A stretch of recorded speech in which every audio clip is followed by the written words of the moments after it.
Fala pessoal, começando agora o podcast da semana. Sejam bem-vindos ao Sessão às 6, espero que estejam todos bem.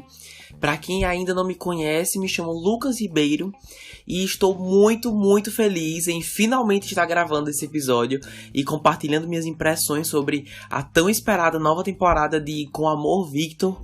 Eu tava tão ansioso para assistir e agora chegou o momento de discutir com vocês. Olha, já vou logo avisando que tanta coisa passou pela minha cabeça enquanto eu assistia que eu provavelmente vou esquecer de falar alguma coisa aqui. Então vale lembrar que a conversa continua no Instagram, @sessãoas6. Escreve um comentário lá ou manda uma mensagem na DM, que eu adoro trocar uma ideia com vocês. O episódio de hoje vai funcionar da seguinte forma. Será dividido em duas partes. Na primeira, haverão spoilers de tudo o que aconteceu até chegar na segunda temporada. E se você por acaso ainda não conferiu a série, ano passado eu lancei um episódio bem completo comentando a primeira temporada. Então, a quem interessar, o link vai estar na descrição, só procurar lá. E a segunda parte vai ser completamente com spoilers, que definitivamente temos o que conversar. Então, assim, resumindo, primeira parte sem spoilers dessa nova temporada, apenas da anterior, e a segunda parte com, beleza? Então é isso, já enrolei demais, bora pra sinopse.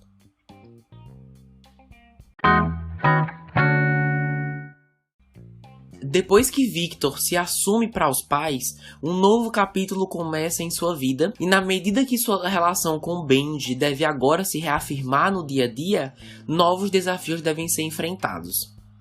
Todos devem saber, mas vale relembrar, que essa série é um spin-off de Com Amor, Simon, filme que lançou alguns anos atrás. Os showrunners são Isaac Aptaker e Elizabeth Berger. Não tenho ideia se eu falei certo, mas a vida tem dessas. E atualmente está disponível na plataforma Hulu, mas vamos falar sobre isso mais na frente. Bom, eu começo logo dizendo que Com Amor, Victor continua uma série extremamente atual. Todos os assuntos abordados são incrivelmente modernos, o que faz com que a gente acredite que tudo mostrado, todos os personagens, etc., poderiam existir e bem próximo do nosso dia a dia. Nessa temporada, Victor tá ousando mais. Agora que ele se assumiu para a família e para si, ele lida com diversas consequências disso. E ao longo dos episódios, fui reparando em algumas coisas que muitas pessoas da comunidade LGBTQ+, já devem ter passado, como os estereótipos que, aqui no caso, os gays precisam lidar, pelas outras pessoas já terem uma pré-concepção de como ele o que gosta e o que veste, apenas pela sua orientação sexual. Também é reforçado uma coisa bem importante, que não tem um único jeito de ser gay, não tem como avaliar quem é mais, quem é menos, ou pelo menos você avaliar isso com base nos gostos pessoais de alguém. E o modo como eles mostram isso, eu achei bem necessário, porque não vejo muitos filmes e séries falando sobre, então acaba sendo um diferencial. O roteiro também enaltece, sutilmente, mas me chamou a atenção, como uma pessoa nunca se assume só uma vez, e sim repetidas vezes, e acaba sendo mais desgastante do que precisava, digamos assim. Porque tem família, os amigos, os colegas de fulano, então eu nem acho que a série foca nisso propositalmente, mas se vocês assistirem e prestarem atenção, pelo fato de só a heterossexualidade ser normalizada na sociedade, toda essa comunidade acaba lidando com o sair do armário, né, diversas vezes, o que eu também nunca tinha visto isso sendo abordado em um filme ou numa série, então isso também deve ser enaltecido. E um outro diferencial que eu notei foi que a série não só destaca problemas que os LGBTs mais passam, mas também procuram oferecer soluções. É bem realística, eu tô falando de uma coisa em especial que eu até então nunca tinha ouvido falar. E se tivesse um em cada cidade no mundo, essa comunidade seria bem mais aceita, com certeza. Mas eu só posso aprofundar mesmo isso na parte com spoilers, então aguardem aí. E, bom, como vocês já notaram, eu fiquei bem surpreso pela capacidade da história em trazer tantos pontos relevantes em relação à orientação sexual e tudo mais. Mas esses tópicos estão longe de serem os únicos pontos fortes do roteiro, porque um outro que não pode ser ignorado são os personagens diversos coadjuvantes, e eu repito, diversos, que até então não tinham muita coisa pra fazer, ou só tinham um único humor na temporada inteira. Aqui estão muito bem escritos, alguns evoluíram muito bem, não só no modo como o personagem age, mas os problemas pessoais sérios que cada um precisa enfrentar, como saúde mental e vulnerabilidade. E obviamente nada disso daria certo sem atuações fortes e impactantes, e é exatamente o que o elenco traz, e é sobre isso que vamos falar agora. Então, entrando agora na categoria dos personagens, começando com o protagonista, né? O ator Michael Cimino retorna como Victor, e assim, eu admiro muito o Victor. O seu desenvolvimento desde a primeira temporada continua sendo super interessante de acompanhar. Eu me identifico bastante com ele, com a série toda, na verdade, às vezes mais do que gostaria, mas pessoalmente acho impossível não torcer por ele. O ator faz um ótimo trabalho, sendo super carismático. A química do Victor com o Benji é sensacional. Em múltiplas cenas dá pra ver isso. Eu até shippo eles, não vou mentir. Mas sobre o protagonista, é isso, eu gosto muito dele.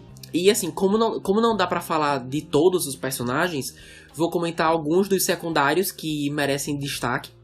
Como a mãe do Victor, a Isabel, interpretada pela Anna Ortiz. Sem dar spoiler, mas ela carrega um peso grande da série, justamente pelos dilemas que a sua personagem tem. E eu fiquei bem impressionado com como a série teve a coragem de abordar alguns temas com ela, como, por exemplo, a dualidade entre família e religião. E eu posso falar isso porque dá pra perceber pelo trailer. E não é toda série que vai tão longe como eles foram aqui, e ao mesmo tempo ainda tornar esse tema acessível pra todo mundo. Nunca teve uma cena em que eu ficava, aí não, realmente, agora é só pro público mais adulto. Não. Em relação ao arco dela com o Victor, eu achei bem acessível.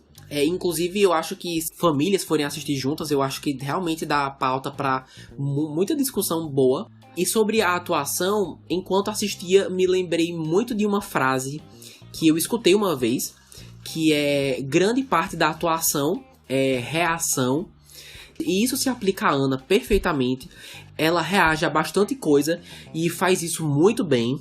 Sem contar que o desenvolvimento dela é um dos pontos altos dessa temporada, eu não tenho dúvidas. Então, pra quem for conferir a série, preste atenção nela. Mas, seguindo aqui com uma dupla, temos Anthony Turpel como Felix e Bibi Wood como Lake. Até então, eu vou ser bem sincero, eu achava eles um casal ok, mas nessa temporada eu não esperava gostar tanto deles. Antes, cada um passava a maior parte fazendo os mesmos comentários, nada muito novo. Tipo o Felix, por exemplo, com as piadas. Mas aqui ambos estão ainda melhores, seja individualmente e como um casal. O que eu acho bem difícil de fazer. Muitas vezes um filme ou uma série só consegue acertar em um. Ou duas pessoas só funcionam juntas, ou elas só conseguem se desenvolver separadamente. Dificilmente eu vi um caso em que os personagens funcionam juntos e separados, sabe? O que mais? Também vemos mais como é a família de cada um.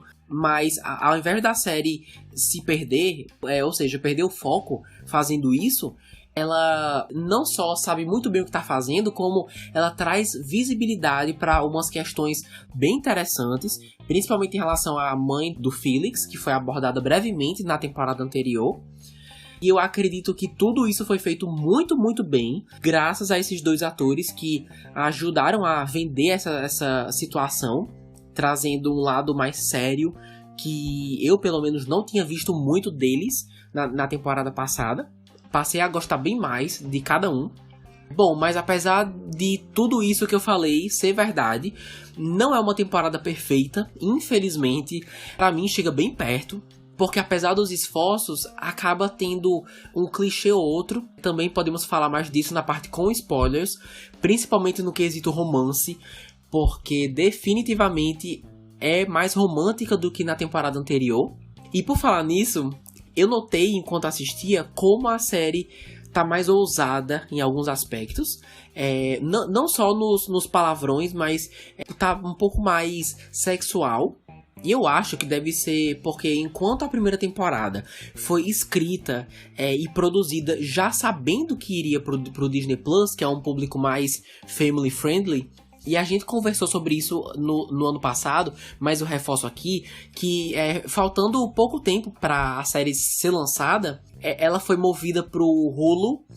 Mas assim, eu digo isso porque aqui, pra realizar essa segunda temporada, eles já sabem que a série vai pro Hulu. Então, isso permitiu que os roteiristas ousassem um pouco mais no conteúdo que eles estão produzindo. Fazer um pouco mais sem medo. Não sei se quem tá escutando e já assistiu percebeu isso também, ou não, mas vale a pena comentar aqui. E com isso seguimos para o questionamento. Onde assistir? Tá, vamos lá.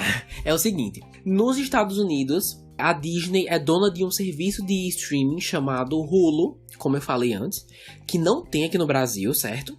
E há alguns meses atrás eles anunciaram que todo o conteúdo não considerado apropriado ou que simplesmente não se encaixa no Disney Plus será lançado em um outro serviço de streaming chamado Star Plus, dia 31 de agosto.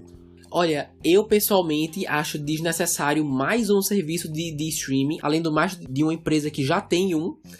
Podia facilitar a vida de todo mundo só colocando uma seção, tipo, ao lado de Star Wars, Marvel, essas coisas.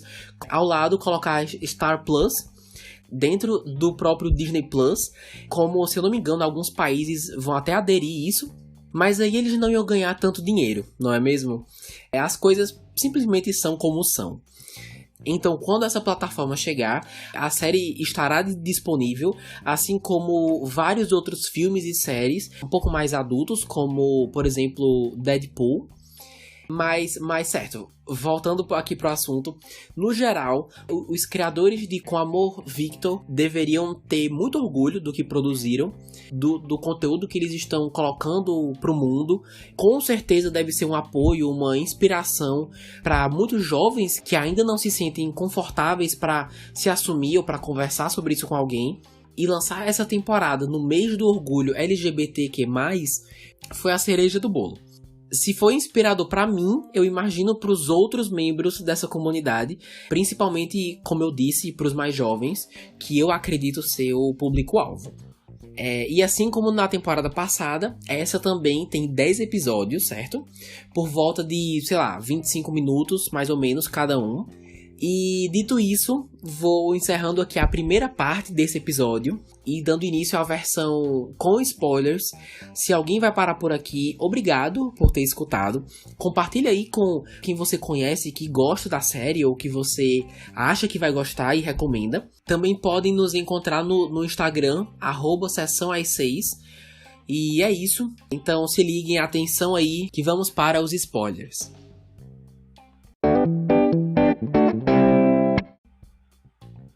Bom, eu queria continuar explicando melhor o que eu falei sobre eles realmente se esforçarem para não só mostrarem as dificuldades, mas também trazer soluções para as pessoas que estão na mesma situação que o Victor, no quesito dúvida sobre a orientação sexual.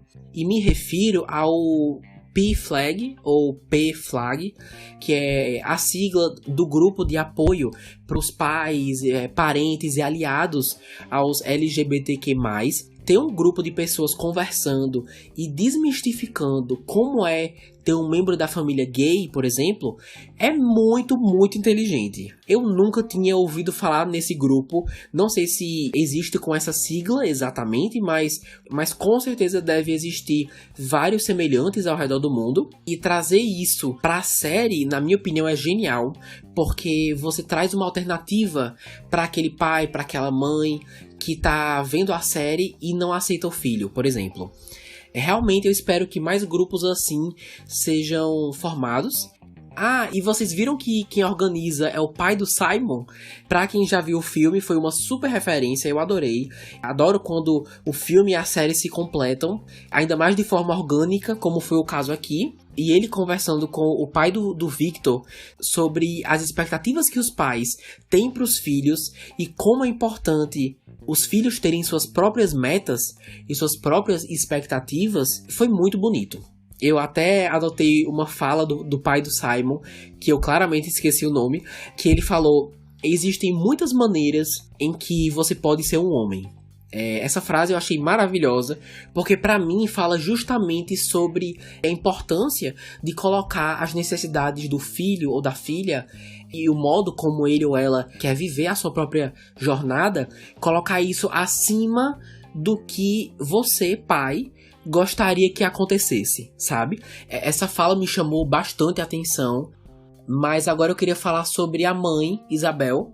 Como disse, fiquei impressionado como a série foi logo em cima do tema religião e como a falta de aceitação que várias igrejas têm pode afetar uma família, né? Aqui no caso, como uma mãe vê seu filho, como uma crença pode interferir nisso tudo. E significou muito pra mim ela, numa mesa de jantar com o Armando, né? Com o ex dela, enfim. É ex? Eu acho que é, né? Mas enfim.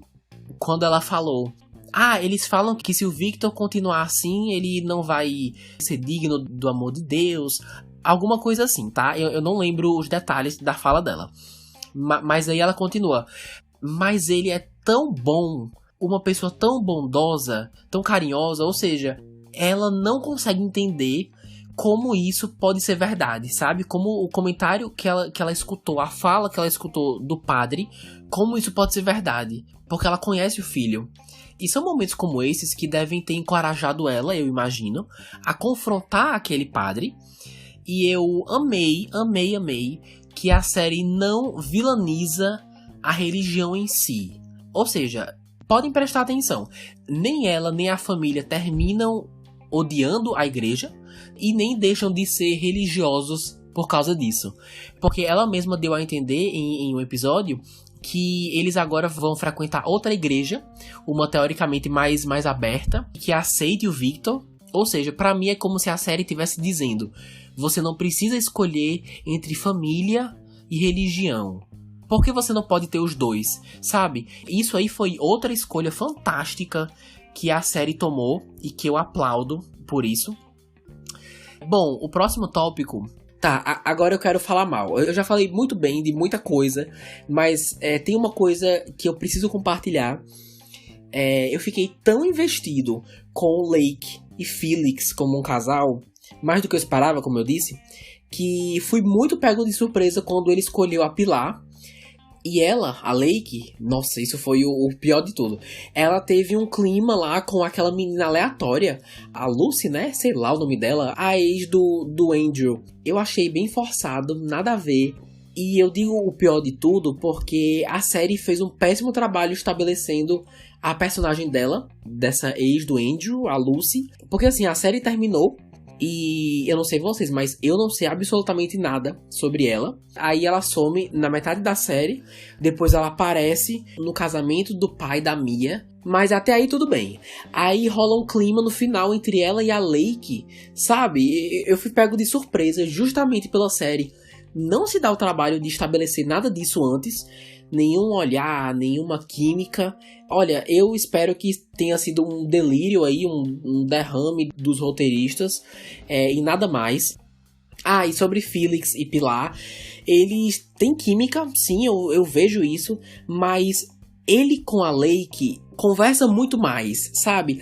A relação entre eles. Eu adorei o jeito como ela lidou com a situação da mãe do Felix ser bipolar.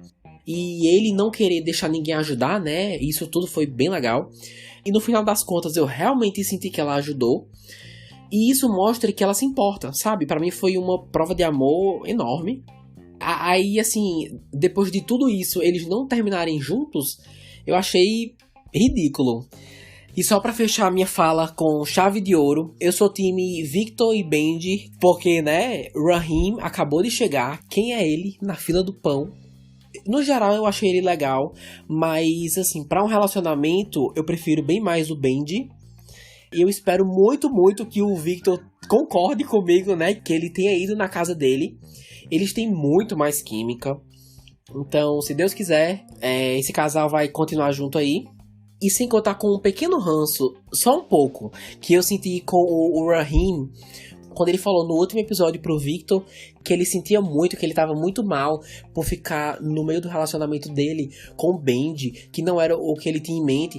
Aí segundos depois ele beija o Victor, que namora, sabe? Aí assim, eu acho ele um pouquinho hipócrita, porque ele fala uma coisa e faz outra. Aí assim, eu gosto dele, mas quando ele tá vivendo a vida dele, sabe? Tipo, bem longe do relacionamento do Victor e do Benji. Bom, e é com esse meu comentário super adolescente de 14 anos que eu encerro esse podcast sobre Com Amor, Victor. Simplesmente não conseguia parar de assistir. Achei muito boa mesmo. E se eu pudesse fazer uma única crítica pro futuro, seria não depender só de relacionamentos. Essa foi uma outra coisa que eu disse que ia aprofundar aqui, né? Que eu senti que teve muito triângulo amoroso, talvez em excesso. Eu acho que algumas coisas poderiam ser simplificadas. Porque, assim, podem prestar atenção. Assim que um casal termina, aí já aparece algum interesse amoroso. E eu nem sei o quão saudável é você ficar mostrando isso repetidamente através de vários personagens. Eu espero ver no futuro mais desenvolvimentos pessoais, carreira profissional, né? Que alguns estão terminando a escola. Saúde mental, sei lá. Pra não precisar depender apenas do romance, sabe? Porque eu não acho que a série precisa só disso. E se Deus quiser vai ter uma terceira temporada. E se você gostou, por favor, compartilhe esse podcast para seus amigos ou parentes que vocês acham que vão curtir. Comenta lá no Instagram, @sessãoas6, qual casal você torce, se você é time Benji e Victor ou se é Raheem e Victor. Obrigado a quem escutou até aqui, de verdade. E se liguem no podcast da próxima semana, que vai ser sobre o filme Em um Bairro de Nova York, ou In the Heights, do Lin-Manuel Miranda. Então, eu me encontro com vocês na semana que vem. Feliz mês do orgulho, tá? Fiquem bem e até a próxima. Beijo!